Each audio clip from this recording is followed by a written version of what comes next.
Good morning, and thank you very much for joining us. I am Yori Folani. Hope you had a great weekend. And let's start off on something of a political note. I don't know how happy a political note it is, but you'll get what I'm about very, very shortly, because we cross all the way over to Kogi. As you know, the governorship election is coming up there. It's on the 19th of November, I believe. And 16th, I beg your pardon, 16th. And that female voice that you heard telling me it was 16th and not 19th, that's Natasha for you, Miss Natasha Akpoti. We're delighted to have you on. Good morning. Thanks for having me. Indeed, our pleasure. And sitting right next to her is nowhere near as handsome as he should be, considering that he's sitting next to her is Wale Ogwadi. Wale does not concern himself with those kind of a detail because he is president of Voters Awareness Initiative, and that is his main concern, democracy, the enthronement of democracy. I say I'm well. Good morning. Thank you for inviting me. And good morning, our people at home. Indeed. Thank you very much. Now, Wale is here because I want to hear, well, actually, Natasha is here. Natasha Akpoti is here because I'd like to hear, on behalf of all our viewers so that you will hear the same thing, what her story and her perspective is. You see, she's of the SDP in Kogi State, and she wanted to be governor. I don't know if I should use the past tense, if I should be saying once, but she started out wanting to be governor, did all the right things, went about applying, filling out the forms and all of that. And lo and behold, INEC says, wait a minute, you are disqualified. You have infringed a major plank of the whole registration business.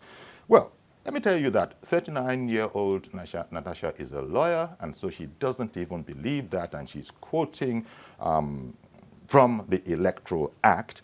And we shall indeed be hearing her story. But just a little bit about Natasha. She's 39. She has 3 children. The oldest is 21. The youngest is 10. And she joined politics, interestingly enough, in August last year. Just August. Did I get that right? Yes. In August last year. Before then, she was a advocate, as she likes to put it, for the resuscitation of Ajaokuta Steel Company. We'll get to hear about that. In fact, that's where she took an interest in politics because as the advocate, and she likes to credit herself as having had a part to play along with others in the resuscitation of that company. And that is where you discovered, or you came to the realization that, you know what, trying to effect change from the sidelines is not often the most effective. And that's where you decided that you were going to come in. And the party you chose was SDP. Yes, sir. Now, let's get down to the nitty-gritty. If you're a lawyer, which you are, if you're serious-minded, which you are, and you fill those forms, I don't know, I was thinking in my mind before I met you, why would that kind of a person be caught out like this? That is, be open to INEC saying, sorry, you're disqualified. I would have thought, you don't even have to be a lawyer, but then particularly as a lawyer, you would have checked all those things and known that, I hope there's no gray area here. But let Ms. Akpoti tell it herself. How did you find yourself in this situation where INEC is able to say to you, you are disqualified because of nothing that you personally did, but because your running mate infringes the condition? He needs to be 35. He's 34. Why did you bring that to us? You are disqualified. Thank you very much, Mr. Folari. And it's quite unfortunate that I've found myself in such a situation which actually permits some political saboteurs to take advantage of it and cook up some conspiracy, which I tell you will not hold. Here it is. The nomination of a deputy and of the governor and deputy lies solely the responsibility of the political party, which is SDP. So, and of course, we have fallen short by fielding in a candidate that was 34. But then, immediately we were notified. We've decided to take advantage of the window of substitution, which lapsed on the 23rd, according to INEC's deadline. But as a matter of fact, going by the Electoral Act, it lapses tomorrow. That means even today, I can still actually substitute that candidate. That's the 48-year-old.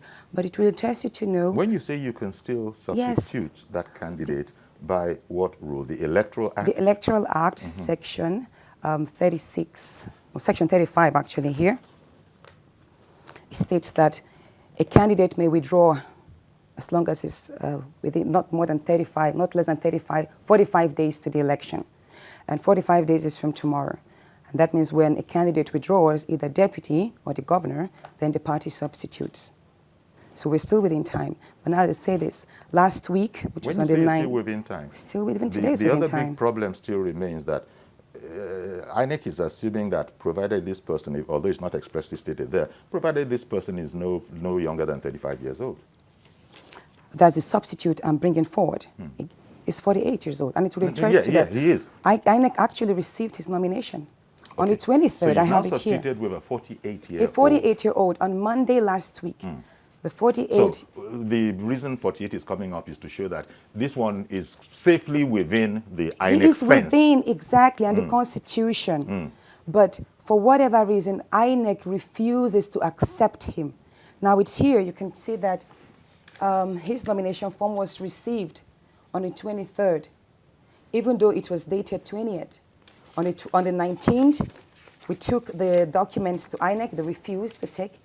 20th, we went again. 23rd, we insisted. I was like, you cannot disenfranchise us. Okay. You cannot turn down the political party. All of this activity was after INEC had made the announcement that the SDP candidature in that election is disqualified. No, they didn't make that announcement. They wrote a letter to us notifying us that our deputy has fallen below the constitutional requirement. Okay. And our deputy is invalid. Okay. Just deputy. I was not mentioned. Okay, INEC was... The way INEC worded it, they complained about the deputy only. Only the deputy. Okay, so how did you now come to be purportedly disqualified? Here it is, sir, if you permit me. It's on the 13th of September. We received a letter from INEC. They mentioned the deputy, Mohammed Bashir Yakubu, and they said he will not be liable or eligible to be on the ballot 16th November because his nomination is invalid. Okay. So what that means... So you weren't involved in that particular communication? I wasn't involved in it. So where did it now come to They said pass it's a joint ticket. It's a joint ticket. That is and that actually explaining raises... subsequently. Yes, and we asked where that happened, where that is contained in the Electoral Act or in the Constitution, that a validly nominated governor gets disqualified because of the invalidity of the deputy. And they said it's a case law. Now, case law, that means there must have been a particular situation in time, and that judgment was given by the court. But case laws are very, very difficult to apply to others because they are not blanket mode like the Electoral Act and the Constitution. Even though you let us talk about something that we unlearned people regard. But you people talk about precedent and all of that. Yeah. For you to apply precedent, that means you have to ensure that the object, the subject, the case, everything is about the same. And it's extremely difficult. Okay. But you know what? I didn't learn my law up to that extent. May I say this again, I'm no more sir? than an armchair lawyer. You know what? You're going to say a lot more. But I got to take a quick break because I understand that your microphone is not quite up to where they want it to be. So we'll just take a quick break. We'll fix that. Don't go anywhere, please. We'll be right back.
Okay, welcome back. So we're still with Natasha, and if I were to give all her three names, it would be Natasha Hadiza Akpoti. But, you know, Natasha Akpoti, you can manage that one for now, right? Yes, sir. Now, so here we are. You would be governor in Kogi. You think you have been unfairly disenfranchised by INEC, disqualifying you. And you are saying that they cannot reject or disqualify you. They just don't have the power. Yes, sir. That's the point of view. That's your point of view. Yes, it's stated here in the Electoral Act. By the way, are you in court? Yes, we are in court. You've taken the matter to court? Yes, we've actually asked for an injunction to stop INEC from disqualifying me. I'm hoping the injunction will be out soon, this week, hopefully. Would you think I was unfair if I were to say that, you know, you just told me, first of all, we admire all, especially women that come into politics, and that's not meant in any kind of a patronizing way, because we're constantly complaining that we don't have enough of that talent base. But you just told us that you came into politics in August. Yes, sir. And you would be governor. Yes, I will. Between August and now, all those matters, would you say inexperience might have, unfortunately, played a part in the situation we have on our hands now? No, of course not, sir. Okay. May I draw your attention to the fact that I actually contested for the Senate seat, Kogi right. Central. That was the first outing. Yes, my first outing, and actually won, but I was rigged. And here's how I'll tell you I won. Even though I was in it was a party that pretty much was new in the state, did not have that much covering, I was able to, in a short time, engage strongly with the stakeholders and the grassroots people and all who mattered, and I built a very strong support base. And there were three main candidates there, myself, the PDP, who was the incumbent, he was a sitting senator and was contesting again, and then the APC, who was the governor's preferred and sponsored candidate. And the difference in votes at the end of the day, the PDP chap had 18,000. I, in SDP, had 48,000. 48, that's a 30,000 gap. While the APC, the only APC Kogi, the only thing Yaya Bello had to do was to rig the election, because there was no way that gentleman in APC would have scored even 10,000 votes, because he was grossly unpopular and he was being sponsored by a very unpopular governor. And may I draw your attention back, because you might ask, how am I so sure I was rigged? Now, 2 weeks before the election, I don't know if you stumbled upon a video that went viral of a ballot paper I was holding. That's me. Now, I got hold of that ballot paper. Someone from the local from Kogi Central brought it to my knowledge that they were thumbprinting that the governor of Kogi State had an entire parallel duplicate of all the ballot papers for Kogi State weeks before. And what I did as a good citizen, one who had utmost respect and trust in the institutions, INEC and DSS, I made petitions to DSS and petitions to INEC. I took the ballot paper to INEC at first, and I met with the Commissioner Sembini. She's one of the commissioners for Antonia Sembini, and then she saw that. She said it wasn't in her right to investigate. So I then took it to DSS, and I met with the DSS DG, and he looked into it as well, asked me how it got to my hands, and he promised investigating. He then called Professor Mahmoud and secured an appointment for me. So I went to meet Professor Mahmoud, and he told me that I shouldn't worry, that that might not be the ballot paper that would be used on that day, because there were various color codes for different districts, and that it was going to have like some security features. And I went back, I went to the polling, I went for elections, trusting the professor's words, but lo and behold, on that day, I saw that it was the exact same ballot paper that was being used. And after that, I sent 2 other reminders to INEC and DSS, asking them feedback on the investigation. I mean, that's a huge offense. Yes. How would someone actually hold in his possession ballot papers? But till today, INEC did not respond. I never got any feedback. Nobody investigated. And the DSS, nobody. I never got any feedback, and now, that was how I was rigged. Okay. Okay. Just so, and thank you very much for adding that. You added that by way of showing that this is not my first barbecue, as a matter of fact. I was going to try for the Senate. Now, Wale, can I ask you, please? First of all, you're interested in this constituency, electoral matters. As I said at the top, you are president of Voters Awareness Initiative. Now, apart from the voters, and you being a lawyer yourself, What do you think of the situation that we have where INEC has said that as a result, not of Ms. Akpoti herself, but as a result of a running mate having infringed, that entire ticket has been invalidated, and so we disqualify. What do you think of that from the position of the law?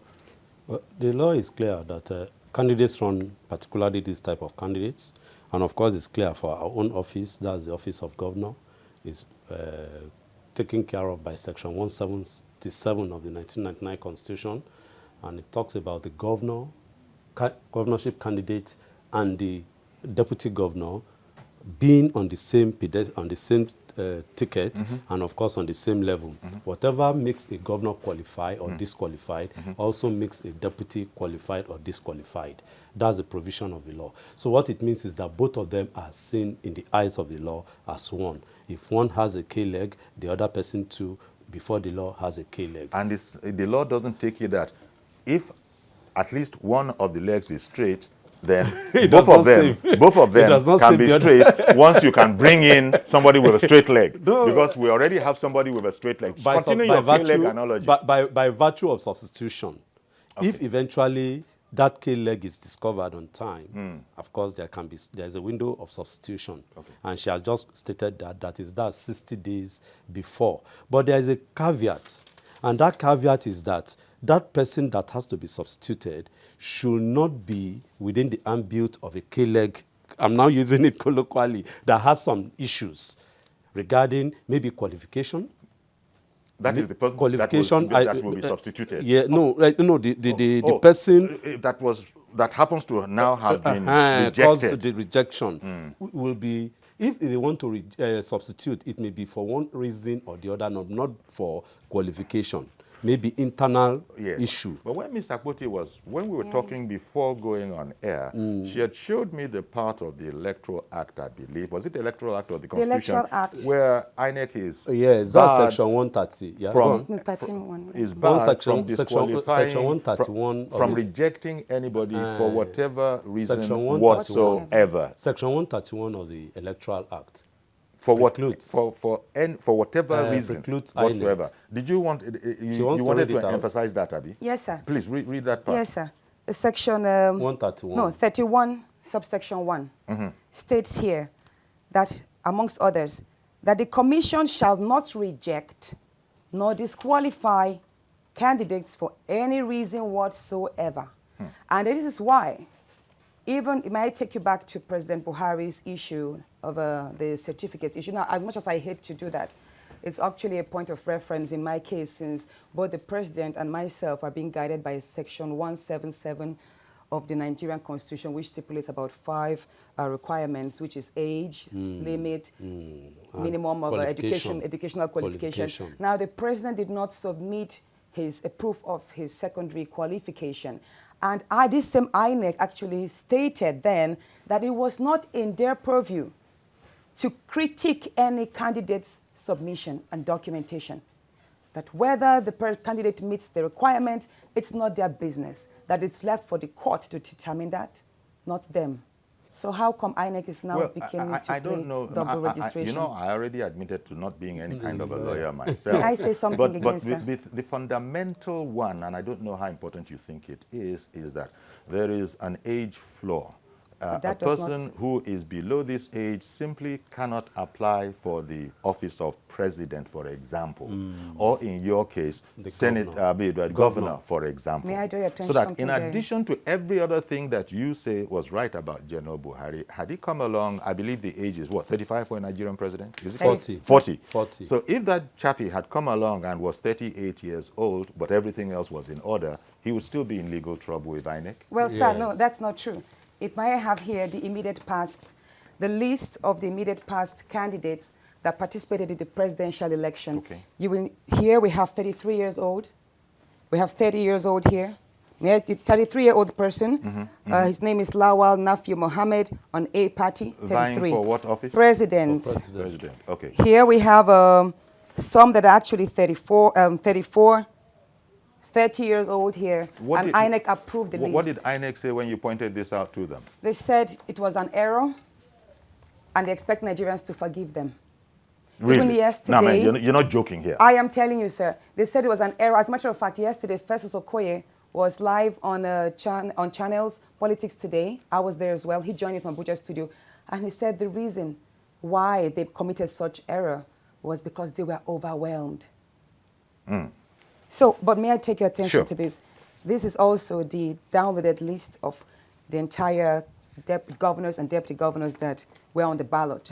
And I stopped counting when I got to 120 underaged. Okay. Some here did not even submit their birth certificates, so INEC inserted 0 for them. You will see 20-year-olds, 21-year-olds here. So what exactly did the Nigerian Constitution change? But may I draw your attention to one very important thing. Now, in as much as the Nigerian Constitution stipulates age as a criteria for qualification, age is not a criteria for disqualification by the Nigerian Constitution.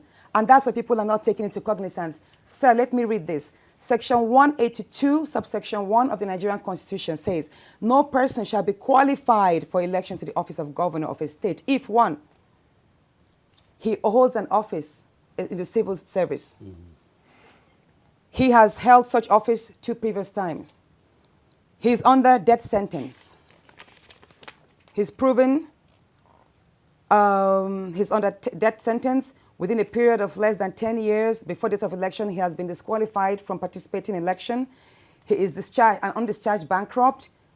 He is a lunatic. He's a member of the society, secret society, and he has been indicted for embezzlement by the Judicial Commission, or he has forged certifications. Sir, age is not a criteria for disqualification, even if that is it. But it is a criteria for qualification. So sir, I think it's a moot point. There's no need for it to be, because you can't even come in for us to disqualify you if you are not of age. Sir, today the deputy governor of Zamfara State is 33 years old. You know that for a fact. It's largely celebrated. He was celebrated all over as, the one who made history.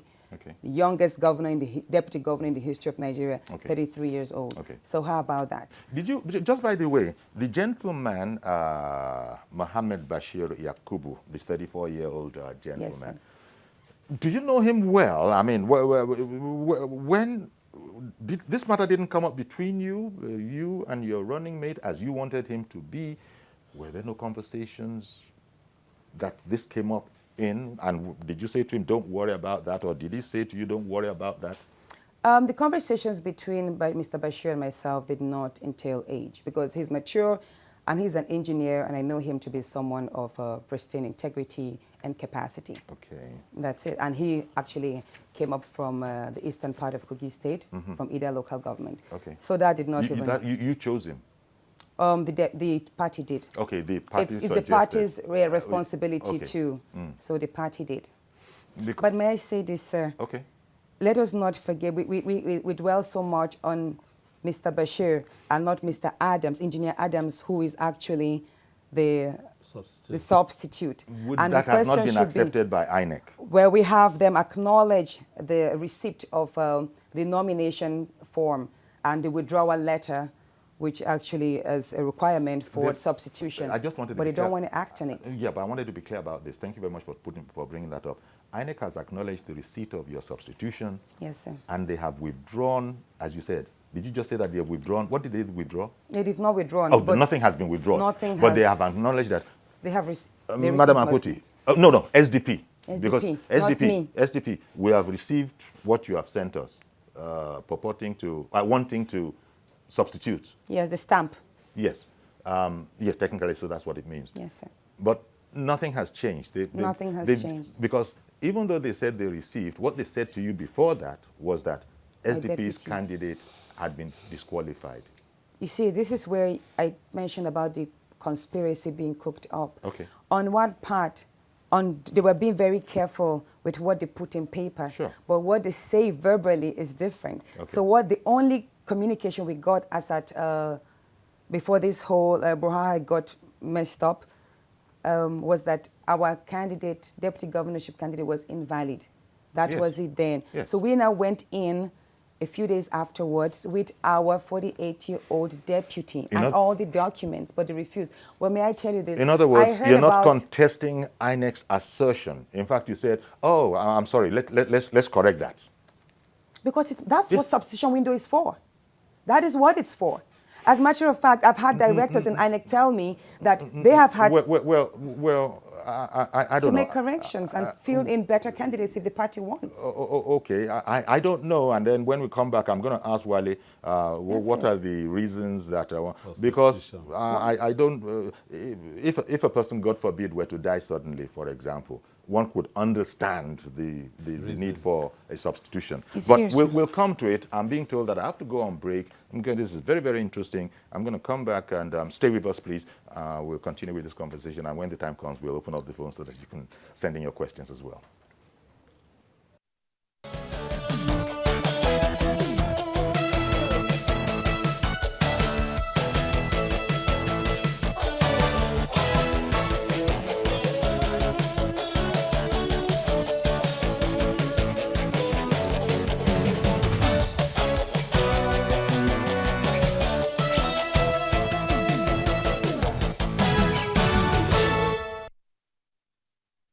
Okay, welcome back. And we're having this vibrant conversation with Natasha Akpoti. She's the SDP candidate in Kogi, but I don't know how to phrase it actually, so I just did that kind of a thing because as far as INEC is concerned, SDP doesn't have a candidate in Kogi anymore, but Ms. Akpoti is contesting that very hotly, say, not according to me and my party, and in any case, the matter is in court. We've taken it to court.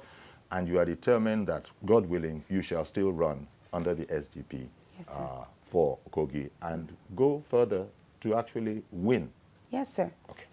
May I say this? Okay. You know, I talked about the conspiracy that was being cooked up. You did say and it would interest Nigerians and your kind self to know that I actually heard about this purported disqualification a week before INEC acted. And I got the notification from Kogi State Government House. A concerned Kogite called me and said, Natasha, there's actually a plan for you to be disqualified. I was like, how? I haven't gotten any information from INEC. They said, look, that he's just telling me I should get my party to be up and doing that. But the person didn't know at the time the reason for the disqualification. They thought it was aimed at you. He didn't mention it to me, but he heard them having the discussions. Did you think it was you? Because, or did you, was it a surprise when the notification finally came and it was because of your running mate? Yes. All the man told me was that he heard discussions in the government house in Kogi State about them nabbing me on and having me been disqualified. And so immediately I placed a call to Professor Adeniran, who is the party chairman, and then he didn't pick up, so I then called the national secretary, who then told me, yes, that they actually got a letter from INEC, and that as a matter of fact, they were preparing to respond to that with fielding my substitute. And that was how I got to know. So it's actually interesting to know that. It's interesting the way you people are running affairs in SDP, by which I mean that if you hadn't called the chairman, he wouldn't have made you say, oh, as a matter of fact, we're just about, and I would have thought that this is information you should have, but see, what do I know? You know, it's party supremacy, and I am just a product of the party. Okay. So as much as, I can't be privy to all the high-level discussions. In their best wisdom, I thought they would probably have it in the purview to address some things. Let me talk to your learned brother, Mr. Ogunade. What do you have? Can you help us out by way of precedents in this kind of a scenario in the past of what has happened, and therefore give us some sense, although no two cases are ever identical, some sense of how this might go? Yes. First and foremost, any precedents that we can point to? I can't remember any precedent of anybody being disqualified on account of age, because the politicians do their homework very well before they go to INEC. Exactly. And I made that point from the beginning. But Natasha said, no, it's not about inexperience at all. I said, okay. Experience, anything you do, experience counts. Experience matters once you are there. Especially and of since course, Natasha is bringing forward matters about conspiracy. So if you were aware that these people can be conspiratorial. You know, just as we say, law is not about precedent. It's about... law is not about sentiments, but it's about precedent. So, and I'll only have the young ones to blame for this. Yes. You see, when they were running about, when the not too young bill, not too young to run No, bill. you can't Now, let me speak about land. our Let youth me in such a land. Let me disparaging land. way. Let me land. Running let me land. about. When they were Okay, running around, it's I you know and what our I'm saying. youth. When they were running around, when the not too young bill was signed, one will expect that they will do a big time follow up rather than just running around. Do a big time follow up to ensuring that they have it as an act, not just a statement that is nowhere to be found. So you didn't think they were There's serious? nowhere, it's not in the Constitution, it's not anywhere that they can lay hands on. So they can't take this to INEC and say, yes, my colleague is 34, and the bill says 30. Because the bill that is not a law. No, it's an act already. It is an Has act, it but become it's an act? nowhere. But it's nowhere? It's nowhere. It's not in the Constitution that is sought to amend. The Constitution has not been amended appropriately to take care of that. There's nowhere they can lay hands on it. It's just in the air. And But that's not a satisfactory state of affairs. well, If unfortunately, wait, those that they are dealing with, Yeah, that's what they will tell you that they don't have it. Okay, She has already told us that Wale, INEC has no. Wait, let me just drill down a bit on this from a point of view as a lawyer, and I'll leave Ms. Akpoti out of it simply because she's concerned. Yes. You know, now, not too young to run. The young guys, the youths, worked assiduously. You said run around. Yes. They worked assiduously, but maybe it wasn't complete. But Yes. whatever be the situation, they did get presidential assent. Yes. And so you said that the matter is now, it's gone from being whatever it was to... Is an act. It's now an act. It has signed by passed the in president. the National Assembly. But is nowhere to be found. INEC says they don't know it, they don't have it. That's what and of course that's the reason why they do that. I'm asking you that how tolerable is that? It is there. It is a law.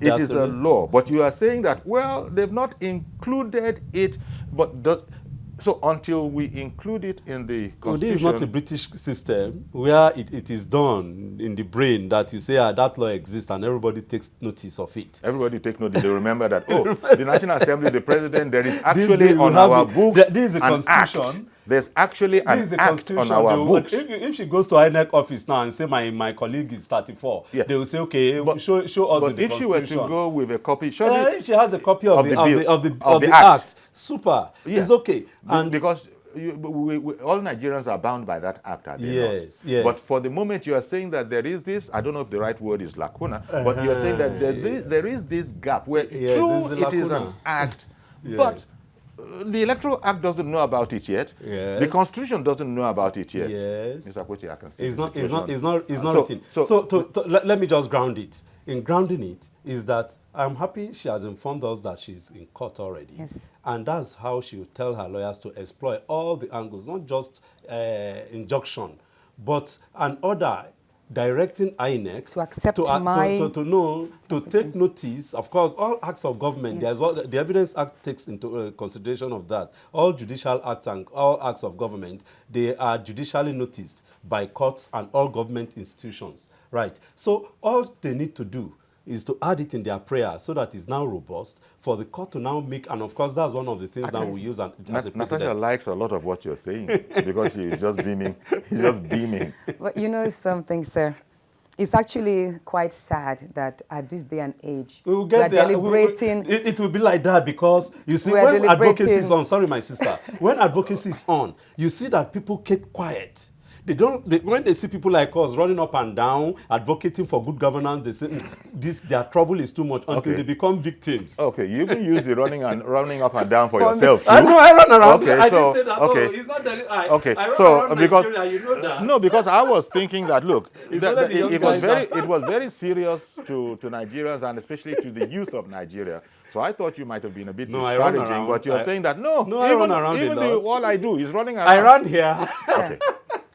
I would like to really add that I do have a lot of questions with regards to INEC's integrity. And I had already told you about the ballot paper, which I'm yet to get a response to them upon their investigation. Also the issue of double registration of Yaya Bello, and which of course is against the Constitution and the Electoral Act. And we expect that if anybody is to be disqualified ab initio, it should be Yaya Bello. But as it is, he now is on the ballot. And so the question is, the only thing is that you've jumped INEC onto taking Yaya side? Bello, who is not a party to this conversation. He is somehow. That's why he's part of the conspirators. Unless for the somehow. Again, that's an allegation that you have no proof for whatsoever. The double registration, sir? No, the person, you just said if anybody is to be disqualified, it should be Yaya Bello. And I said, yes, sir. Where did you, that's an extraneous matter you brought into this, our own conversation. Because our own conversation is that you are complaining, as you say, INEC cannot disqualify me. And so we're looking at that. Yes, and of course, sir. So how you now manage to jump onto INEC integrity. That's why I said the INEC again, that's integrity another heavy is... one. Oh, yes, I am standing by my word, sir. Very well, I am. I do have... First, they said the server was missing after spending over 500 billion. Okay. And the server... It's not missing, the server wasn't working or responsive. So we begin to ask questions like, hey, if the server wasn't working or if there's no server, then where did the ballot... what's it called? The card readers, what did they connect to? Okay, do you understand? There's just so much that... We have someone coming. There's a caller. There's a viewer in Magodo. Daudu. Good morning. Is it a Mr. Daudu in Magodo? Yeah, good morning. Good morning. Thank you very much for calling Good in. Did you have a comment or a question? Yeah, just a comment or contribution to what you're discussing. Sure. Yeah, I think Kogi State election, especially the gubernatorial election, goes beyond party lines. It's majorly driven by tribal lines. The Igalas are currently presenting a PDP candidate, which Igala holds like 44% of the entire state. The current governor is an Ibira man, and having a fellow Ibira woman sharing a bit of land, which is less than 30% of the entire state, is a big threat to him. And I think that is a very strong underhand about the disqualification. Yes. He wants to own the entire of Ibira land, worst case scenario. Wait a minute. You are implying, Mr. Daudu, that, again, like Natasha, you've gone to extraneous matters to this particular conversation. Because you seem to be implying that somehow INEC can be teleguided by the permutations that you've just spoken about. Whereas INEC was just looking at it. That is the position I have to adopt because that's what they've said.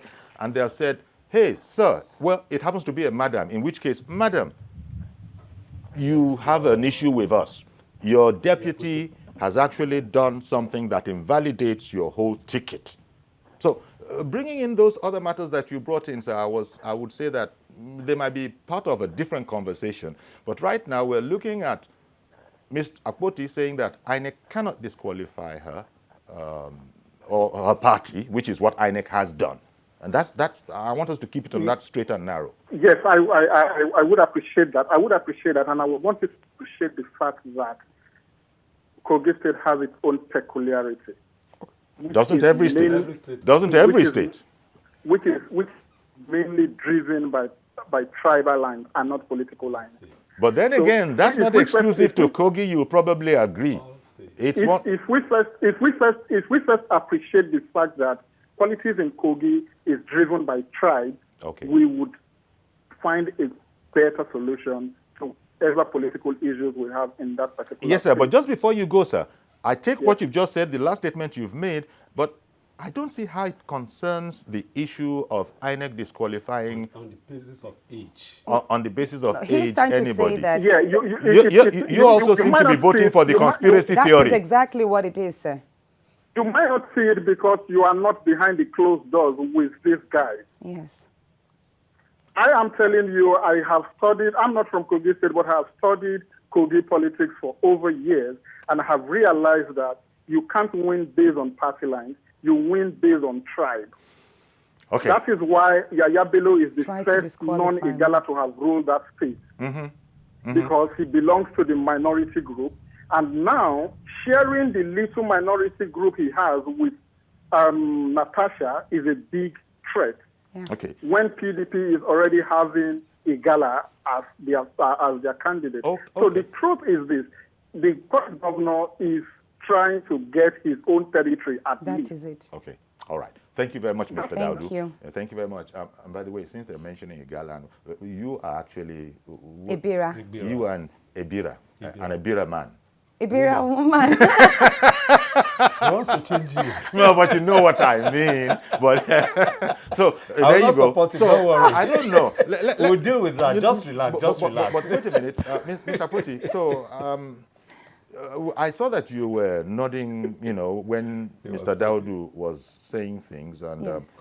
that's why I asked. It's about by the the conspiracy. way, you're an Ibira woman. How does what he says come into it? Since he's brought us there, it's irrelevant, actually. I got to say that again to the conversation. But how does all of that? Because you were saying, yeah, the guy gets it. He's actually right. The Igala, which are the Easterners, actually have the largest population, followed by the West, where Dino comes from, and then the governor and myself. And immediately I stepped Dino into the means race. Senator Melai. Senator Dino Melai, yes. And the moment I stepped into the race, the governor, Yaya Bello, sent a lot of people asking me to step down. Okay. A lot of people, Okay. even I right didn't know now, that. I have 2 other meetings from the senior chiefs What of was my going to be in it communities. for you if you were to be agreeable? Me? No. Well, I mean, Like, you said if they I'm go- if we're they gonna said they sent negotiate- somebody to you. What was to be in it for you? That they can't just come and say, no, Natasha said step down. He would Yeah. have said that if you do this for me, I can do this for you. Yeah, what they tried to say is like, oh, Natasha, this is an Ibira agenda. The Ibiras have been marginalized. Oh, let's support our brother, even though we know he has not performed well, but he's still our own. And I'm like, okay, one, I don't really support the whole tribe agenda. I look at the whole, as a matter of fact, I'm actually a nationalist, Okay. but then I take Actually, the whole you of told me Kogi that as you're a one. reformer in I politics. am a farmer, so I don't really want to be taken into the those- tribal. But I later on asked them some questions. Hey, let us say, okay, we're talking about Ibira agenda. Are you telling me the governor is more Ibira than I am? They say, you are not fully Ibira. You are half white. I said, suddenly, when I was advocating all these years for the revival of Ajakuta Steel Company so that your children can get jobs, so that you can earn a decent living from your work, the hands of your work, so that our states will be richer and more productive. Wait a So minute. I wasn't half white then. So I told them, most of them, I said, you know what? You've just said it again. Half white. Which of your parents? Mixed. My mom is from Ukraine. Okay, and your dad is Ibira. an Ibira man. Yes. Okay. So that's why I try to get them off who I am into the idea I represent. And the idea is an industrialized nation. Okay. And then having Kogi, reposition Kogi State Okay. as a center of industrialization Okay. where we can have a lot of companies. Sure. And then productions will kickstart the economy and a lot of jobs I hear you. and revenue Okay. beginning. That's the utmost So drive. again, to underline And it, for because that, I've I'm got not stepping down. So I Okay, told sure. them. So it's that's not why going he to had to happen. come with this. That's Okay. why I'm trying to support the. this conversation, I'm trying to keep it on the actual Yes, sir. on the track of INEC has said SDP candidate is disqualified because they submitted an underage candidate, even though you, the principal candidate, are not underage. So that's the issue. And Yakub in Dokwemo, Mr. Yakub, thank you very much for holding on. Good morning, sir. Good morning, Mr. Yori. Good morning. And then good morning, Barrister Ogwade, and then the candidate, the gentlewoman. Her Excellency, call her Excellency. I'm just Natasha. I didn't really fancy all these fine prefixes. Yes, I'm Yakub. Natasha. Yes, Yakub. Yori, this morning, I think you should allow us to say our mind, because this is a one show that will have opportunity to bear our mind. And then I always give you kudos for that, because there is no any television station, I repeat, no any television station give us this opportunity. Thank you for giving us opportunity. I was saying that, Shivjori, you see, I watched Madam Natasha yesterday on Channel Television with one of INEC spokespersons. Shivjori, I can tell you, I don't want you to tell me there is no any conspiracy here, because there's a lot of conspiracy here. And then the gentle lady mentioned something earlier in the studio, but meanwhile, you are not paying attention to it. I'm about to say it now. She mentioned that there's one deputy governor of Zamfara State today below 34 years of age. Yes. I don't know, maybe it is right or true. If it is true, what happened to that very particular candidate there? And then the gentleman yesterday on Channel Television made us to know that they received almost 40,000 candidates. That is why they cannot be able to verify them. It is a problem for you as institution to verify every candidate.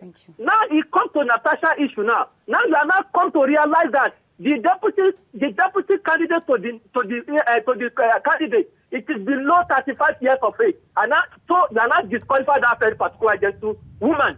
You have no right to do so. Then you should mention another thing. Because we need to say this. Yes, I'm a supporter of APC. I'm a direct APC member, and then I continue to support them. But I have to say that you have to give everybody plain grant to let the Kogi citizens vote for whoever they like. She mentioned something earlier. She said the Constitution does not even mention age to disqualify anybody. Yes. Are you not telling me that the Electoral Act is superseding the Nigerian Constitution? That is number one. The INEC as a body, they are done to destroy of the Kogi governor. I can say that because he made mention another thing. It is on social media. It is well known to every Nigerian citizen that Yaya Bello registered 2 times, and then nobody say anything to that.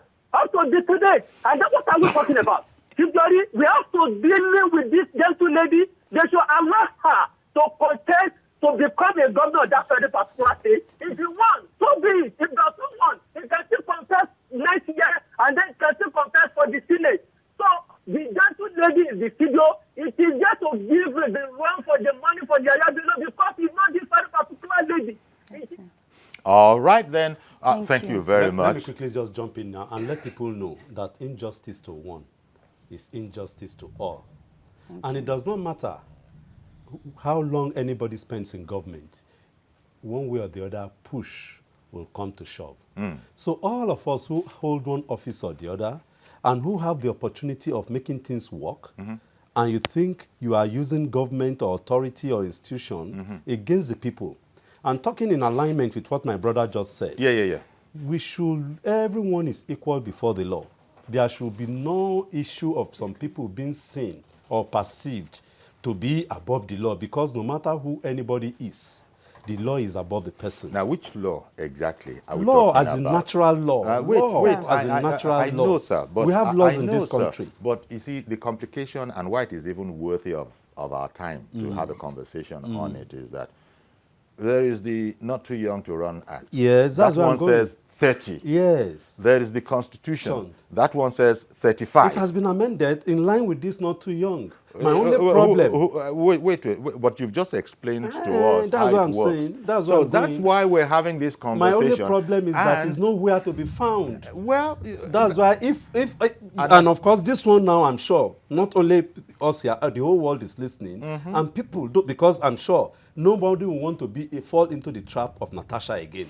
And because extent, the only way, people were not being a lawyer, the only way that Natasha can come back, Mr. Akpoti can come back from this, is if the authority, the courts, at the end of the day, take that the not too young to run act, which has already been signed off on. Never mind that it hasn't been placed on the shelf it is supposed to be placed in, but it is still a law that is what we should be working with, and that says 30. So no, I have another way, sir. You have another way. Let me tell you, sir. Sorry. She says she has another. Sir, let me say this. Okay, yeah. What we keep missing is a few things.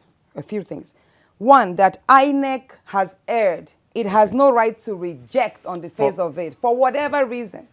Or disqualify. For any reason. Even if SDP brought in my nomination form without supporting documents, their duty was to receive it. And here the act went further in section 6 to say only the court has the right to determine the disqualification or otherwise of a candidate. After that, sir. So the court has no right to even look into what the age of my deputy is on. And apart from that, sir, there's a window for substitution. Okay, and you guys were within that window. We were within that substitution. We submitted a withdrawal of that 34-year-old and said, okay, here is a replacement, a 48-year-old engineer from Angpa local government. Have him. Yes. And they said no. And as a matter of fact, did they the person that was why did they say no? Why did they say no? They did not give us reason for saying no, for rejecting it. And INEC has no right to refuse a substitution. Okay. Now there's a viewer waiting. He's been waiting for a while in Alagbado. Okay. Toby in Alagbado. Good morning, sir. I think he has changed his mind. So let me quickly just come in here. Yes. You see, unfortunately, my sister and her party has played into INEC's hand, I'm now talking as a lawyer who is involved in strategy. That's how we lawyers work. Ordinarily, if you have just stood and just continue pushing that, no, you have infringed the Constitution, our candidate is qualified by virtue of the not too young to run, and go to court, right? But they have done a substitution, yes, which they say those ones are received. Yes. This will be their evidence that, no, you Yes. two have agreed now that you Yes. have made a mistake by bringing in this name. Okay. So, but again, I want them to now push this issue of substitution using that technical word that indeed they were within, listen to Within, me, yes. within the window for substitution. That's Okay. all. That's the only And way. we're denied. The other issue that I raised was for coming elections now, that people should look at it It's that interesting. we want to work Okay. on So- the not too young. And this is, well, you've just said, Ms. Akpoti, that Yes, sir. the lawyers, your lawyers Are working on are it. hot on this matter. Of course. When at the end of the day, this has to be resolved in time way for or the you, other. in time for you to participate in that election. It Yes. must be. Which right now you have every faith that you're not going to let those who voted for you down, because, I mean, you were telling me about your success. I mean, your numbers in a previous course. election, so it shows that you do have a following. Followership. Yes, I do have followership, and unfortunately for INEC and Yaya Bello, they've just made me more popular. So, I should be on the field campaigning, but the truth is that they're actually running the campaign for me. But I would like to say also that why I'm actually not letting go, because you remember the first time when we started this sentence, we were like, I would have just said, okay, it's an act of God, or it's an error, let me just do that. And that is why Nigeria is in the state we are. People don't just push the extra mile. Okay. And institutions and processes get reformed when citizens like myself say, Yes. I will not take this injustice. Lovely. I will push, not just for myself, but for others behind me. And one thing I will say again is, once I am successful, You'd have opened the door. Yes, I've opened the door, and I'm actually going to begin to ensure that this not too young to run bill is actually effected, so that we will begin to have 30-year-old governors. I hear you. That is if you are successful, but When I will be, not if is doubtful, when is confirmative. I am going to be the next governor of Kogi State, I like and I'm that. going to be the first elected female governor of I like Nigeria. that So there's a confidence. whole lot. And you know one thing again, sir, I would like people to know that in as much as we rely on the Constitution and the Electoral Act, these are words made by man to serve man. Okay, An I've got to individual go is now. greater than Thank that. you sister. very So much. if this is going to actually change I the gotta go Constitution, now. then it will, because I'm going to be on the ballot. INEC will not disqualify me. They have got no right. Hadiza. And- yes, sir. I mean, sorry. Is actually, Natasha.